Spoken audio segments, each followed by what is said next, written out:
नमस्कार।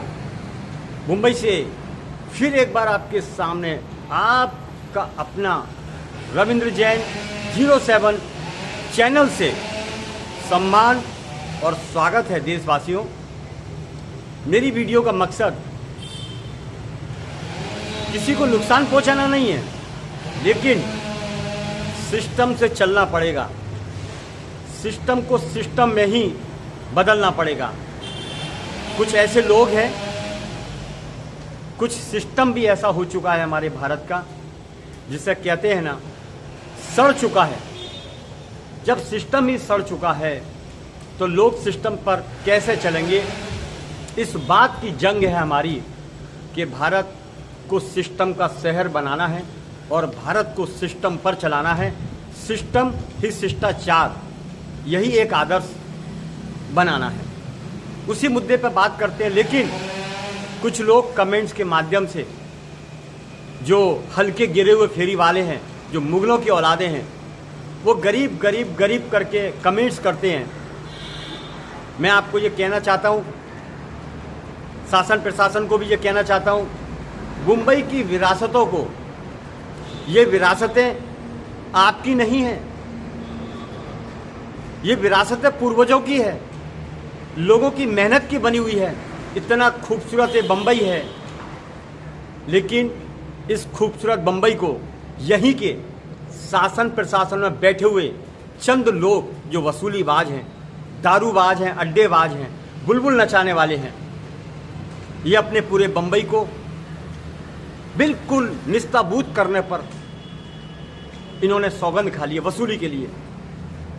चंद वसूली के अंदर इस मुंबई की खूबसूरती का विनाश करने पे जो आमादा है। मेरी विनती है देवेंद्र फडणवीस से और मुंबई हाईकोर्ट से मैं निवेदन करता हूं कि मुंबई एक माया नगरी है, बॉलीवुड हॉलीवुड है, मान सम्मान की नगरी है और एक धनवान नगरी के नाम पर इस मुंबई को जाना जाता है। लेकिन इस सिस्टम ने, इस सड़े सिस्टम ने, जो इस सिस्टम में बैठे हुए कुछ लोग ऐसे हैं जिन्होंने इस मुंबई को नशे का अड्डा बना दिया है, इस मुंबई को मिलावट का गढ़ बना दिया है। बहुत समझने की बात है और बहुत दुख की बात है कि इसमें शासन प्रशासन के कुछ लोग मिले हुए हैं, जो गैर कानूनी रूप से इन लोगों की मदद करते हैं। आपको ये भी मालूम होना चाहिए कि मुंबई पुलिस, नाम जो मुंबई पुलिस का आता है वो नंबर 1 आता है, लेकिन उसके बावजूद ये मुंबई पुलिस के नाम पर इन्हीं के कुछ लोग, हेड कांस्टेबल से लेके ड्राइवर तक, और कुछ लोग ऐसे भी मिले हुए हैं जिन्हें बुलबुल नचाना है, पैसे वाला बनना है, सोने की ईंटें घर में लगानी है, 2-4 मॉल बनाने हैं, 2-4 रिसोर्ट बनाने हैं, यानी हजारों साल तक की तैयारी करनी है। ये मिले हुए लोग हैं। जितने भी बड़े रैकेट चलते हैं मुंबई के अंदर या हिंदुस्तान के किसी भी कोने में, उसमें शासन प्रशासन के लोग मिले हुए हैं। मुंबई को सुधारने के लिए या भारत को सुधारने के लिए बहुत लोगों ने मेहनत की है। हम ये नहीं कहते कि अधिकारियों में सभी खराब हैं, अच्छे अधिकारी काम करना चाहते हैं, लेकिन उनके ऊपर या तो किसी गंदे नेता का दबाव आएगा या फिर कहीं ना कहीं आपस के अंदर ही फूट ऐसी पड़ी हुई है जिससे पूरा सिस्टम बिगड़ चुका है, कमज़ोर हो चुका है। यहाँ पर क्या होता है, माफिया मस्ती करते हैं, नेता मस्ती करता है, शासन प्रशासन के लोग मौज करते हैं, जनता को लूटते हैं, देश को लूटते हैं। हम आपको ये भी कहना चाहते हैं कि किसी भी बड़े नेता को देख लीजिए, उसकी तनख्वाह 5 लाख, 6 लाख, 7 लाख, उसके बावजूद ये नेता भिखमंगा होता है। ये रोड से उठ के आता है, फुटपाथ से उठ के आता है, चैन खींचने वाला है, वसूलीबाज है। इनका अगर इतिहास देखेंगे तो जितने भी नेता हैं 99% वो लुटेरे किस्म के हैं, गुंडे किस्म के हैं, रैपिस्ट हैं। उनका रिकॉर्ड इतना गंदा है कि देखते ही शर्म आएगी। जैसा कोई फल सड़ गया है, कोई खाना सड़ गया, उसको सूंघने मात्र से दिमाग में परेशानी होती है। उस तरीके के जो नेता हैं भ्रष्ट, तो ऐसे भ्रष्ट नेताओं का इलाज क्या है? यही अगर सत्ता पर आएंगे, देश की डोर संभालेंगे, तो देश को भी सड़ा के रख देंगे, क्योंकि इनकी बुद्धि सड़ी हुई है। देखिए माफिया क्या करेगा, अगर नेता माफिया तो वो क्या करेगा? देश को बर्बाद करेगा, लूटेगा। नशे का कारोबार अगर कोई करने वाला है, अगर वो सत्ता पे आता है तो वो क्या करेगा? पैसा कमाएगा लेकिन जनता को नशेड़ी बना देगा। भारत किसकी नगरी है, इस बारे में किसी ने विचार नहीं किया। भारत श्री राम की नगरी है। यहाँ पर जन्म हुआ है श्री कृष्ण का, राम का जन्म हुआ, कृष्ण का जन्म हुआ, लक्ष्मण का जन्म हुआ, और ऐसे ऐसे योद्धाओं ने यहाँ पर जन्म लिया है, जिनमें छत्रपति शिवाजी महाराज, संभाजी महाराज, महाराणा प्रताप, अहिल्याबाई, महारानी लक्ष्मीबाई, ऐसे ऐसे राजाओं ने अपना जन्म लिया इस भूमि के अंदर, इस पवित्र भूमि के अंदर। उसके बावजूद आज के निकम्मे निठल्ले शासन प्रशासन में बैठे हुए लोग दलाली करते हैं अपने देश की, अपने लोगों की। यही हाल हॉस्पिटल का है, यही हाल कोर्ट कचहरी का है। कोर्ट में जाओ तो तारीख पे तारीख मिलती है, जवानी में केस दर्ज होता है, बुढ़ापे में फैसला आता है। क्या होता है आखिर, क्या चलता है? जनता कैसे कमाए, कहाँ से कमाए, कैसे पैसा जोड़े, कैसे इकट्ठा करे? 2 वक्त की रोटी ढंग से मिल नहीं पाती है, कोई अपना घर चला नहीं पाता है। ऐसी स्थिति बन चुकी है देश के हर कोने की। क्या करें आखिर? पैसा किसके पास है, मौज कौन करता है, ये बड़ा विषय है जानने का। पैसा शासन प्रशासन में बैठे हुए लोगों के पास, सोने की ईंटों से लेके बड़े बड़े मॉल तक, रिसोर्ट तक, पहाड़ के पहाड़ खरीद लिए। इन लोगों की आखिर जांच कौन करेगा? राम मिलाई जोड़ी एक कंधा एक तोड़ी, ऐसी स्थिति मुंबई शहर की और पूरे हिंदुस्तान के कोने कोने की हो चुकी है। आखिर क्या करें? कानून अंधा है, इसीलिए कहते हैं कानून अंधा है। आपको हम ये भी बता देना चाहते हैं, इसके ऊपर कानून अंधा है कई बार पिक्चरें बन चुकी है कि ये अंधा कानून है। एक गाना भी बन चुका है, ये अंधा कानून है, ये अंधा कानून है, ये अंधा कानून है, ये अंधा कानून है। कानून अंधा नहीं है, कानून को अंधा कर दिया है कानून के लोगों ने, शासन प्रशासन के लोगों ने, भ्रष्टाचारियों ने, जो भ्रष्टाचार में लिप्त हैं। और सबसे ज़्यादा भ्रष्टाचार का बीज शासन प्रशासन में बैठा हुआ है। इन्हीं के कारण भ्रष्टाचार फैलता है। पूरे बंबई को फेरी वालों का अड्डा बना दिया है। ये फेरी वाले, ये गंदगी बीएमसी की है। ज़्यादातर कर्मचारी जो भ्रष्ट हैं, पूरे कर्मचारी इनसे मिलकर इनको बैठाते हैं और 300 रुपये पर फेरी वाले से वसूल करते हैं। तो मुंबई में करोड़ों की तादाद पर फेरी वाले हैं। इतनी खूबसूरत विरासतों को फेरी वालों का अड्डा बना दिया है। और सबसे बड़ी गंदगी ये करते हैं, गंदगी फैलाने वाले इन फेरी वालों में कौन बैठा है? क्या मालूम ड्रग्स सप्लाई होती है, क्या मालूम बारूद छिपा हुआ है, क्या मालूम ये मुखबर है, क्या मालूम ये पाकिस्तानी है, क्या मालूम ये बांग्लादेशी हैं, क्या मालूम ये किसके मुखबिर हैं।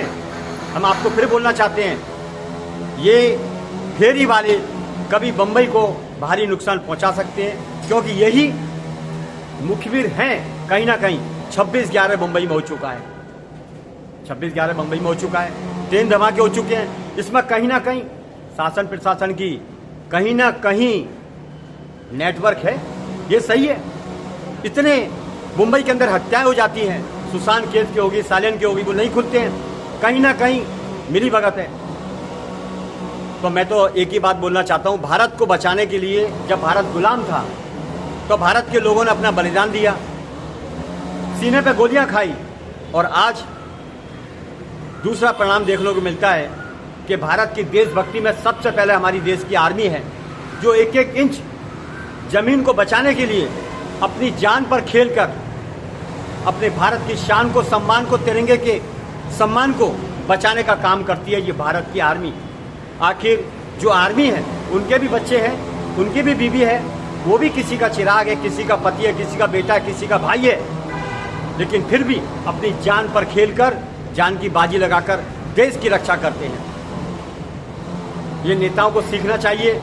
शासन प्रशासन में सीमा के अंदर जो शासन प्रशासन में भ्रष्ट लोग बैठे हुए हैं, उन्हें शर्म कब आएगी?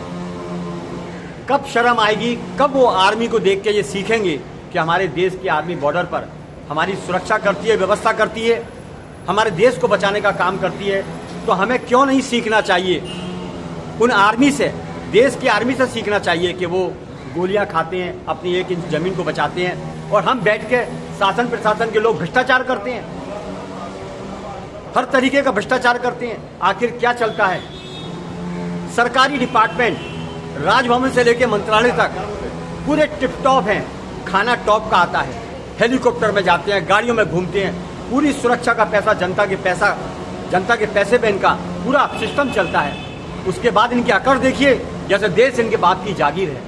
इन्होंने जनता को क्या दिया है? कहीं सड़क ढंग की नहीं है, कहीं पर खान पान ढंग का नहीं है, कहीं कोई हॉस्पिटल की व्यवस्था नहीं है, कहीं कोई कोर्ट कचहरी का मामला नहीं है। कोर्ट में जाओ तारीख, हॉस्पिटल में जाओ लंबे बिल, होटल में जाओ सड़ुआ खाओ, हर चीज़ की मिलावट, गैर कानूनी काम, उनको सपोर्ट करते हैं शासन प्रशासन के लोग। यहाँ की विरासतों को गंदा कर दिया है। मुंबई की विरासतों पर फेरी वालों को बैठाने वाले ये बीएमसी के चंद लोग हैं जो कर्मचारी से लेकर अधिकारी तक पैसा पहुंचाते हैं। यही शासन प्रशासन के लोग हैं जो अपने बापों को पैसा पहुंचाते हैं। विरासतों पर फेरी वालों का अड्डा। आज गाड़ी कोई गलत खड़ी कर देगा तो टोल वाला सूंघता हुआ आ जाएगा, गाड़ी उठा के लेके चला जाएगा। लेकिन फुटपाथ पर अवैध कब्जे हैं, जो कब्जे कराने वाले हैं उन पर कानून नहीं लगता है, उनको सजा नहीं होती है। जनता के फुटपाथ हैं, कोई सिस्टम ही नहीं है।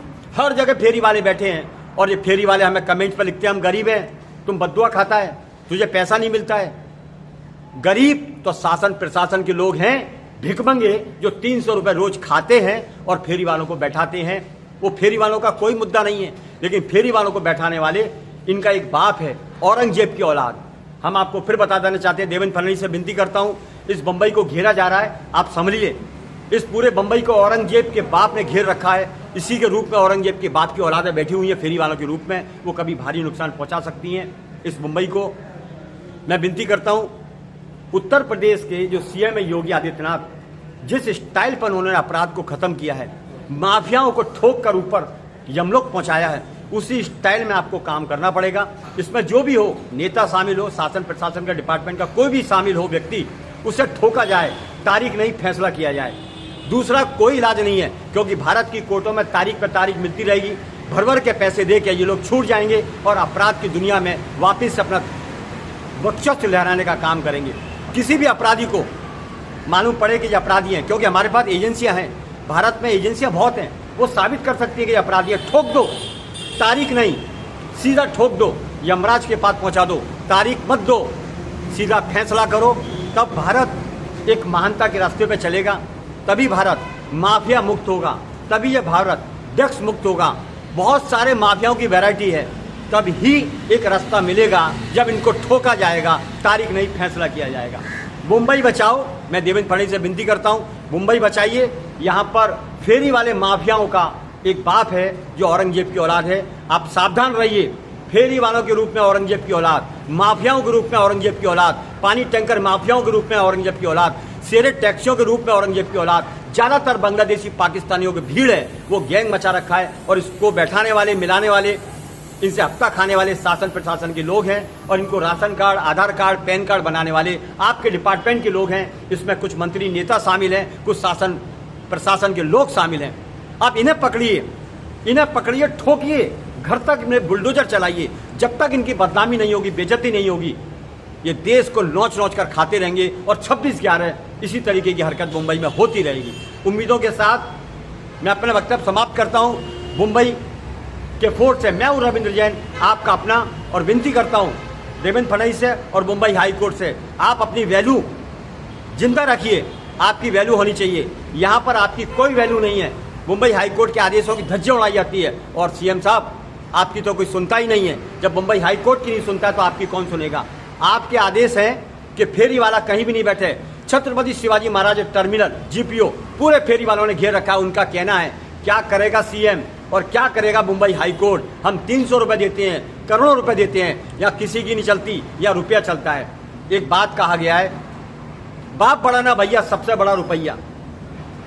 ये गद्दार लोग जो फेरी वालों को बैठाते हैं, अपनी बुलबुल को नचाते हैं, वसूली, बार और बुलबुल का जो सिस्टम है इस पूरे फैसले के अंदर, इसीलिए कानून की धज्जियां उड़ती हैं खुलेआम।